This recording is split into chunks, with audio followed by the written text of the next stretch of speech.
जय श्री राधे, जय श्री कृष्ण। समस्त धर्म प्रेमियों का अपने YouTube चैनल पर हार्दिक स्वागत है। आइए आज हम 4 धामों से संबंधित जानकारी को प्राप्त करेंगे कि ये 4 धाम कहाँ कहाँ पर स्थित हैं, इनकी स्थापना कैसे हुई और 4 धामों की महिमा क्या है। तो समस्त जानकारी के लिए हम मानसिक 4 धामों की यात्रा करें। सबसे पहले हम उत्तर दिशा की ओर चलें, जहाँ पर उत्तराखंड में भगवान श्री बद्री विशाल के रूप में भगवान श्री नारायण विराजमान हैं। कहते हैं कि नारायण ने वहाँ पर हिमालय पर जाकर के तपस्या की है, घनघोर तपस्या की।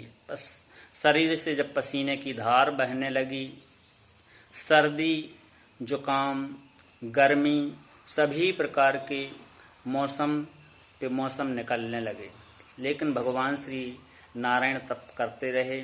अपने पति की यह दशा देख करके माता लक्ष्मी वहाँ पर आई हैं और बद्री के रूप में प्रकट हो गईं और अपनी पति की रक्षा की है। शीत से, सर्दी से, गर्मी से, सभी प्रकार के तापों से अपने पति की रक्षा करने लगीं। उसी के नीचे भगवान श्री नारायण विराजमान हैं और तप करते हैं। बद्री का वृक्ष है जिसके नीचे बैठे हुए बद्री के स्वामी अर्थात भगवान श्री नारायण, इसलिए इस धाम का नाम पड़ गया श्री बद्रीनाथ धाम।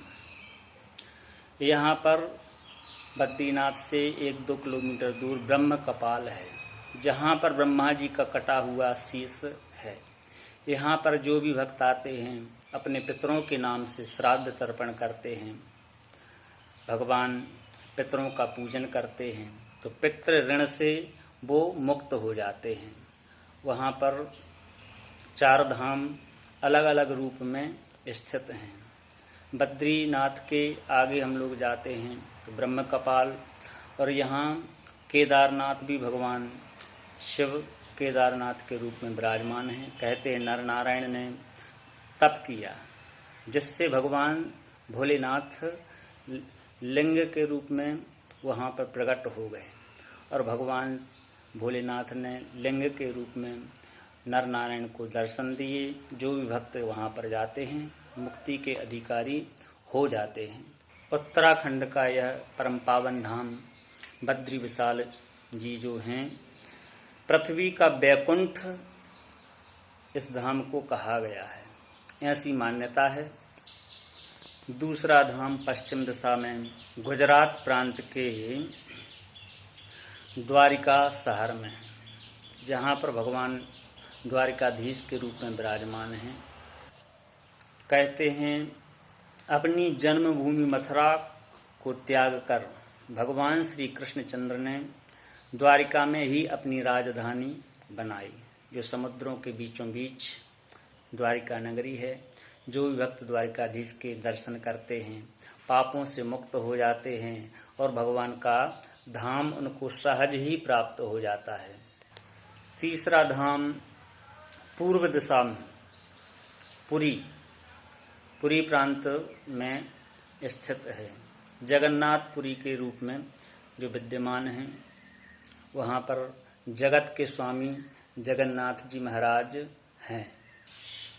जगन्नाथपुरी में भगवान श्री कृष्णचंद्र अपने बड़े भाई श्री बलराम जी और बहन सुभद्रा के साथ में विराजमान हैं।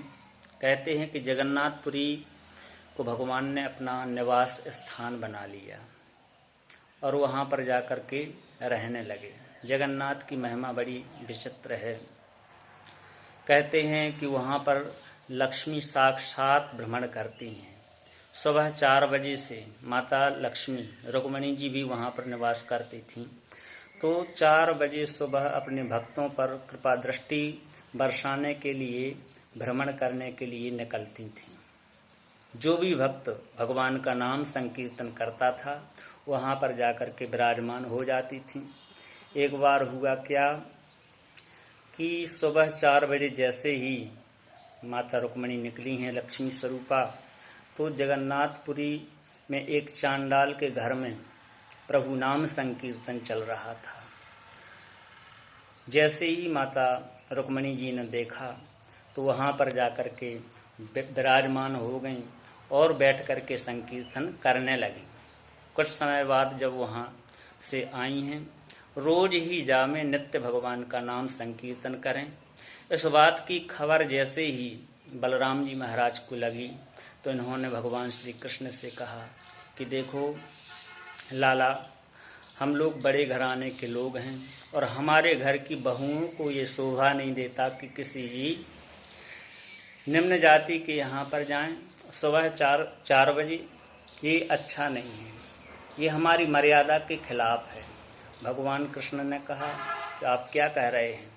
तो सारी बात जब बलराम जी ने बताई तो भगवान कृष्ण ने रुक्मिणी जी को मना किया कि इस प्रकार से आप निम्न वर्ण के यहाँ पर नहीं जा सकते।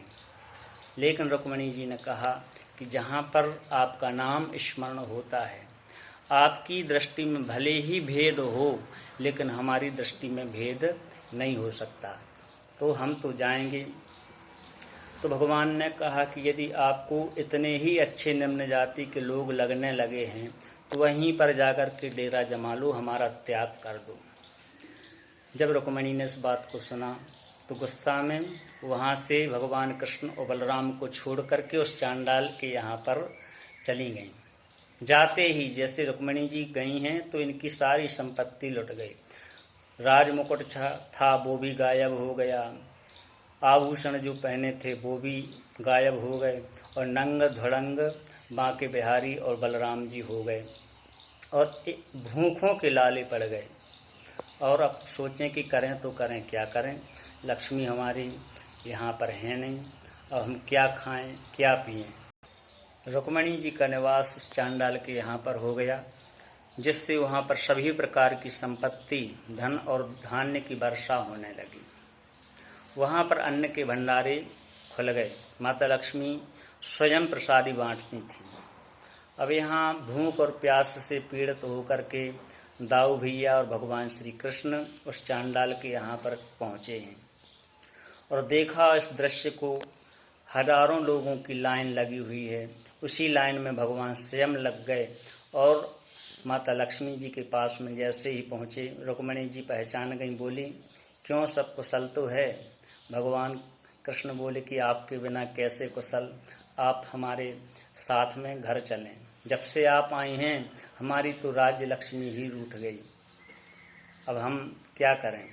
तो रुक्मिणी जी ने कहा चलने को तो हम तैयार हैं, लेकिन एक वरदान आपको भक्तों को देना होगा। कौन सा? बोले कि यहाँ पर जगन्नाथपुरी में जो भी भक्त आएगा वह जाति पाति का भेदभाव नहीं करेगा। यहाँ पर मिलकर के सब लोग प्रसाद ग्रहण करेंगे। तब से कहावत चरितार्थ हो गई कि जगन्नाथ के भात को जगत पसारे हाथ। उड़ीसा का ये प्रसिद्ध धाम है जहाँ पर साक्षात बांके बिहारी माँ लक्ष्मी अपने भक्तों पर सदैव कृपा बरसाती रहती हैं। चौथा धाम तमिलनाडु प्रांत में दक्षिण दिशा में रामेश्वर के रूप में विद्यमान है, जहाँ पर भगवान श्री राम ने भगवान भोलेनाथ की आराधना की, अपने हाथों से एक लिंग की स्थापना की, जिससे उस लिंग का नाम पड़ गया रामेश्वर। भगवान श्री राम ने वहाँ पर एक सेतु को बांधा है वानरों की सहायता से। राम नाम आधार जगत में, जल में राह बनाते हैं, जिन पर कृपा राम करें वो पत्थर भी तर जाते हैं।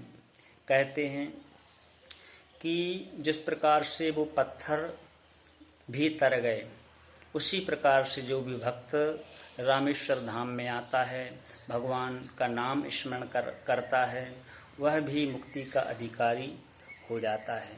इसलिए हमें अपने जीवन में एक बार 4 धाम की यात्रा जरूर करना चाहिए।